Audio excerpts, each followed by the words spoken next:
So when it comes to the plateau, that means you've been gradually losing weight in a comfortable rate, and then suddenly things stop. It seems like you stalled or sputtered or just stopped completely, and that can be very frustrating. But there are definitely things that you can do to adjust. One of them is, and this is something I don't have all my clients do all the time, because sometimes it becomes overwhelming for them and then this journey becomes not fun. But this is something that it's really great to return to when you hit a stall, is to keep track of your calories. And I know that nobody wants to go around in their life counting every single calorie every single day. However, once you've been able to kind of get your clean eating on course, and usually we can do that right from the beginning just by making some adjustments to your nutrition and your activity levels, and we don't necessarily have to track calories right off the bat. It depends on the client and it depends on their mindset around tracking things. If you're somebody that gets so hung up on the tracking and you're just so concerned and it's almost stressing you out to keep track of things, I would encourage you just to start by making changes, simple, healthy changes. However, as I said, there are times when those changes, now our body has adjusted to these changes, and it's important that we spend a little time tracking our food and our calories to kind of make the fine-tune adjustments. Now, keep in mind, this is especially important when you are somebody that's trying to lose the last 10 or 15 pounds. Those are stubborn pounds because your body has found a place where it's like, okay, this is good for me.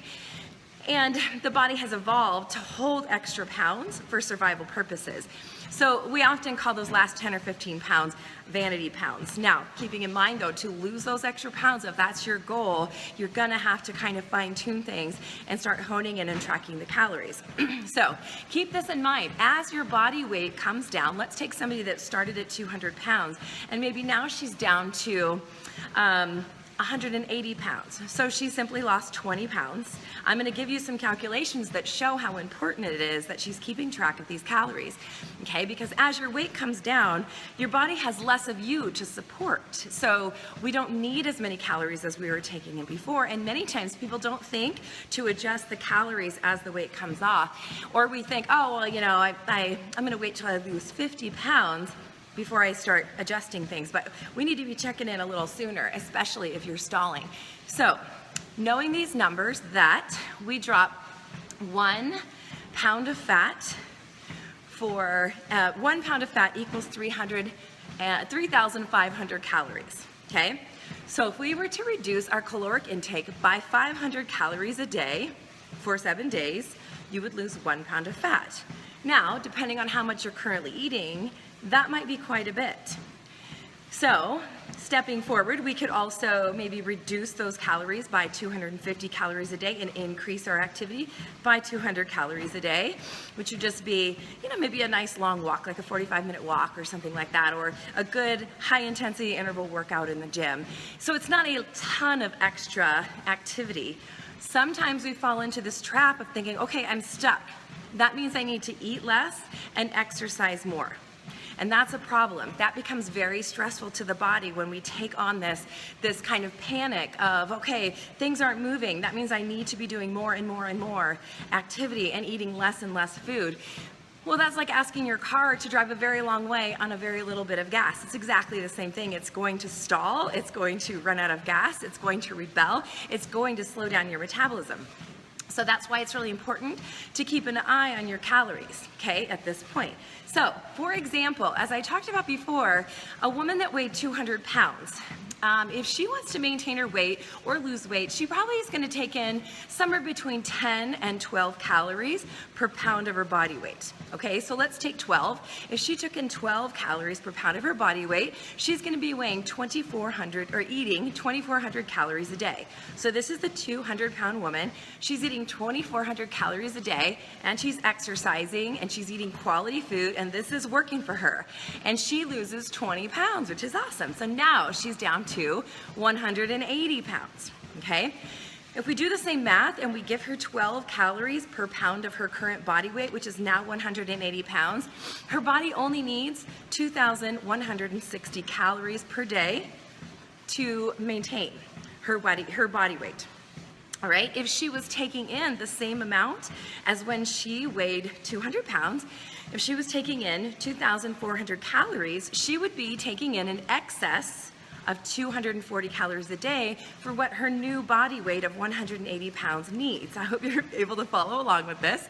You might want to write this down and see it on paper. It might make sense. But what this means, if she's taking an excess of 240 calories a day, she potentially could be gaining a half a pound a week just on those few calories. Because as we mentioned before, an excess or a deficit of 500 calories a day can equal a gain of or a loss of 1 pound a week, okay? So half of that is 250 calories. If she's taking in 250 calories more, just that much every day, then it's possible that she could gain a half pound a week. And maybe she's working out well, and maybe her metabolism was getting healthy, and that half pound is kind of adjusted and it's looking like a stall. She might not be gaining weight, but she also might be plateauing. So my point in all of that is to say that just 240 calories could make a big difference if she didn't adjust her caloric intake appropriately.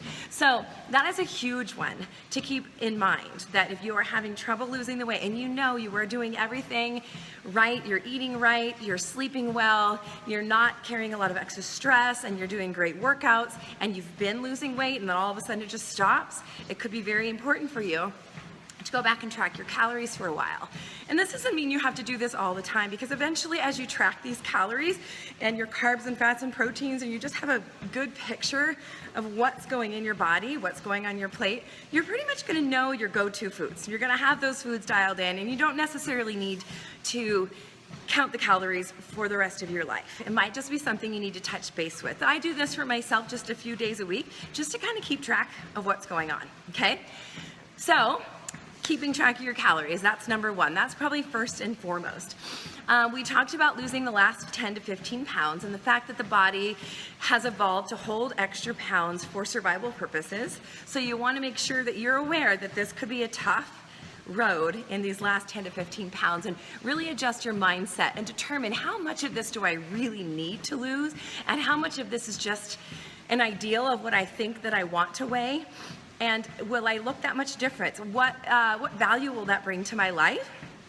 And you know, it may be very important to you to get to that last 10 or 15 pounds, but I want you to be careful when you get to that point to not be cutting your calories too low or to add too much exercise, because that does throw the metabolism into a stressed state.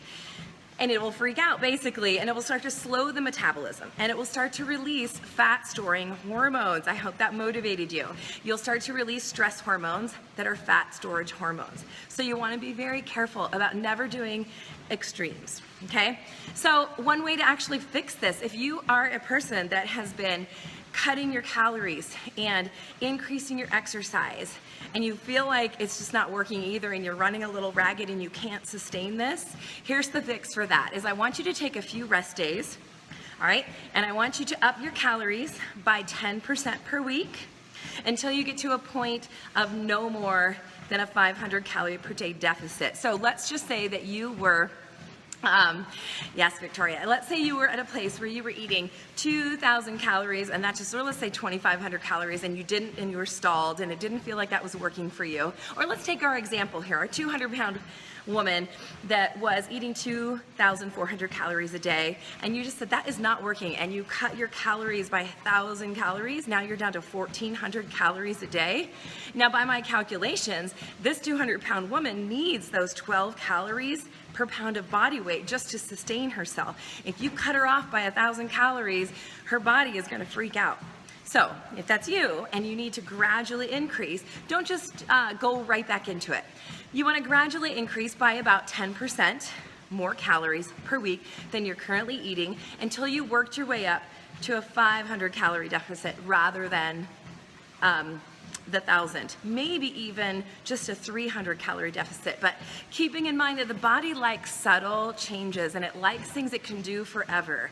Anytime the body is in a freaked out state, it's going to slow things down because it's going to protect you. It doesn't care what the outside looks like. The body is so concerned about keeping the inside inflammation-free and healthy and vibrant and functioning properly, and it's concerned about all your organs functioning properly and the hormones talking with each other, that it does not care what the outside package looks like when it gets to this state of extreme stress, okay? Keeping in mind that sleep can cause stress, or lack of sleep can cause stress. So sometimes if you feel like you're doing all the right things and you're stuck, you're like, what is going on? But you're not getting enough sleep, very likely that is a simple little fix that you can adjust to increase. All of a sudden you might find that you are losing weight, and the way that works is the stress hormone. When we have not slept well enough, we're producing a stress hormone that's a fat storage hormone, so we want to get that sleep back in action.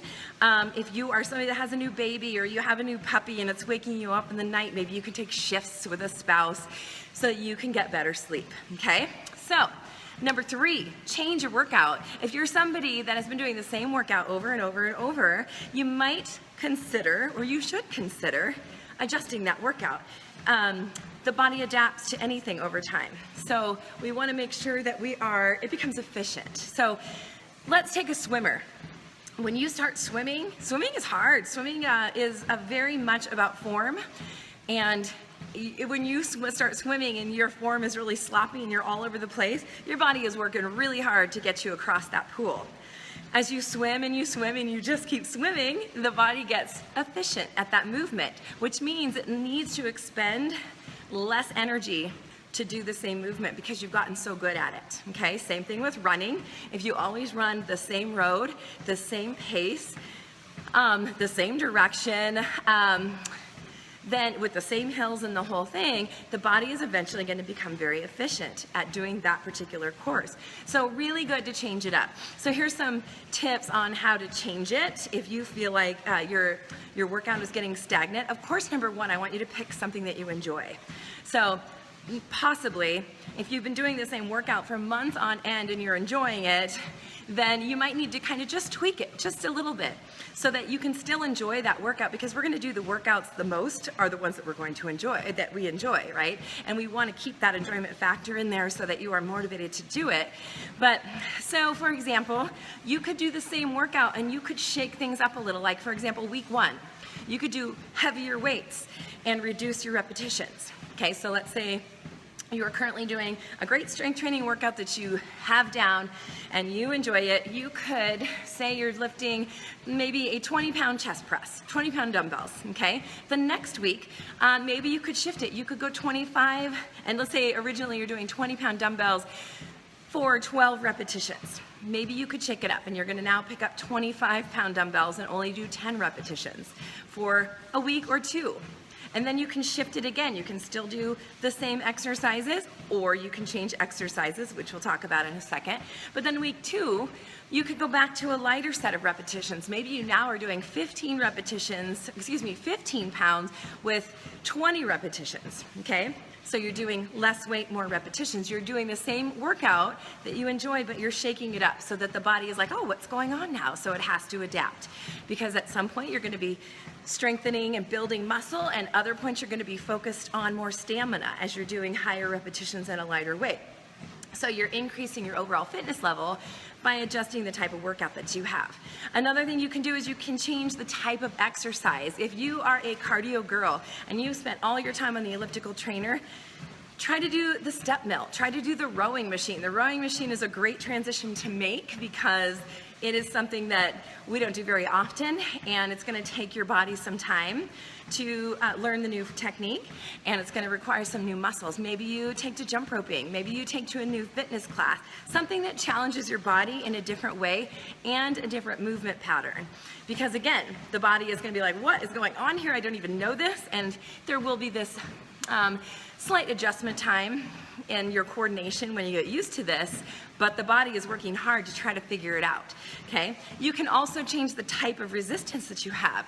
If you've been doing resistance bands, maybe it's time to switch over to dumbbells. If you've been using dumbbells, maybe it's time to use some cable machines or maybe some barbells. So there's tons of equipment out there that you can get your hands on that's like sandbags, medicine balls, Bosu balls that challenge you in a whole different way than just a resistance band or just a cable machine or something like that. I really recommend, if you're somebody that's been using just machines like the cable selectorized equipment at the gym, that branch out from that. Because when you start to grab something, like I said, at dumbbells, the balance is a little bit different, and the body has to recruit more muscle fibers to do the exercises. So I encourage you to kind of step away. Not that those are bad machines, but if that's all you've been doing, you might notice a big increase in your fat loss when you shift to a different piece of equipment. You might change the type of the actual exercise. So let's say you love the strength training workout you have, and you have it all figured out is that Monday is back and biceps, and Tuesday is shoulders or chest and triceps, and Wednesday is shoulders and legs. That's fine. And if you enjoy that, that's great. But maybe it's time to shift up the exercises. Maybe instead of doing a chest press, you're doing a chest fly or a push-up. Or maybe you're challenging your push-up in a different way. Maybe you're putting your feet on a bench. So you can still do the same muscle groups, but learn new exercises and new variations of those exercises to challenge the muscle in a different way. You will get a lot of effect out of that, okay? And number 4, this is the final one, because this is one, once you've tried all these other things and nothing is working, let me repeat the other things. Number 1 was keep track of your calories, kind of hone in, making sure that your calories are being adjusted as you lose weight, okay? Number 2 was determine, if you're into the last 10 to 15 pounds, make sure that you are not doing extremes, you're not cutting calories too low and exercising too much. Number 3 was changing up your workout, whether it's the frequency of your workout, the number of days per week.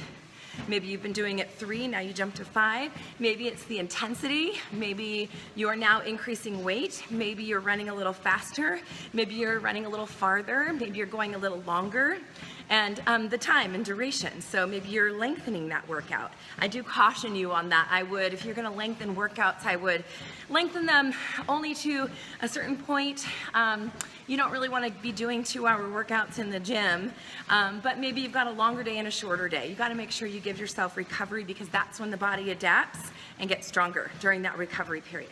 Okay, and the last one is the hormonal imbalance. So if you tried all those things, you're eating well, and you're keeping track of the calories, and you know you're in the right limits, and you are not doing extremes, and you've changed up your workout, and nothing seems to be working, and you're getting good sleep, and you've reduced your stress, after all of those, if things aren't still working, you may need to start looking at hormonal imbalances, because while many of us think that weight loss is about calories in and calories out, hormones are a gigantic proportion of the equation. So really important to make sure.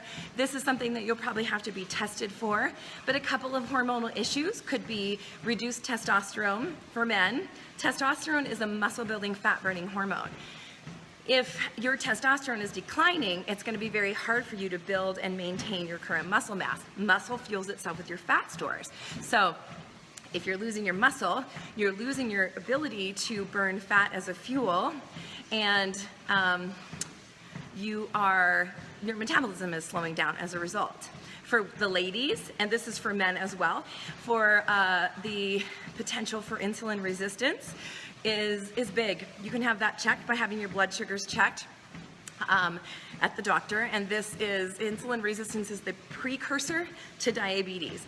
Insulin, when surging through the body in large amounts, is a fat storage hormone, so you do want to be careful about that. So that's something that you can have checked out. The other for men and women is thyroid. If you have thyroid issues, then once the thyroid slows down, it's often going to slow down your metabolism, because it has a big piece of the metabolic puzzle is found in the thyroid. So if you're somebody that's been under a lot of stress, and maybe you've finally gotten your stress dialed in, but your metabolism is not coming along, many times living a very stressful life is challenging to the thyroid, kind of as a secondary effect. But if it's been long term, then it's very possible that your thyroid is still struggling. And so you can have that checked out. And one more thing is polycystic ovarian syndrome, which is PCOS, if you've heard of that term before. That is when a woman's hormones are kind of out of whack between estrogen, progesterone, and testosterone. Testosterone levels actually rise in women with PCOS, and it can cause a lot of metabolic issues. It can lead to insulin resistance, which, as I said before, creates a fat storage state. So after checking out all these others, I would take and adjusting these others, I would then take a look at possibility of having hormonal imbalances. So I hope that gives you a little hope in adjusting your metabolism and dealing with the plateau, because I know that many times when people hit the plateau, they feel like, well, I guess that's just it. They throw their hands up and think, well, if I'm doing all this work and nothing's happening, I might as well go back to my old way. And I really encourage you to stick to it. Just make these minor adjustments. And the thing is, even if your body is not losing weight at this time, think about the fact that you're filling it with quality nutrients and good exercise, and you're taking care of your sleep and your stress. And there's gonna be nothing wrong with that. Sometimes we need to detach ourselves from what's happening on the outside to all the good that you're doing on the inside. The other thing to keep in mind there is many times the body just wants to hit this resting place so that it can get to where it says, okay, so we've been losing this weight and things are going fine. Maybe your body got a little skittish and maybe you just said, okay, I'm just gonna hold on a little bit here and make sure that things are good on the outside before I'll kick it back into gear. There's a thing called the set point theory that we won't go deep into at this point, but that's the concept in general, is that the body has this set point, and sometimes it takes a lot more tweaking to get beyond that. And sometimes what I'll say with my heavier clients is lose 10% of your body weight, let's stay there for a couple of months, and then let's adjust again. Because in some bodies, that body needs to get used to this new normal. And so I know it can sound discouraging. Many of us think that weight loss is gonna be linear, that we're just gonna lose 1 pound a week every week until we hit our goal, and it's not always like that. So you have to consider that pause period where you are maybe taking 10% of your body weight. For example, the 200-pound woman, she loses 10% of her body weight, that drops her to 180 pounds, and she might just have to stay there for a little while. She's now lost about 2 sizes, which is amazing, and maybe she needs to stay there for a little while and hang out and continue the things that she's doing, and then start to add another level, add some of these tweaks. It's very possible if she just hangs out there a little bit and is consistent with these new adjustments she's made, that the body will finally release, it'll get comfortable and it will release fat. So I hope that helps you and encourages you to hang in there if you're hitting the weight loss plateau, because I want you to keep at it.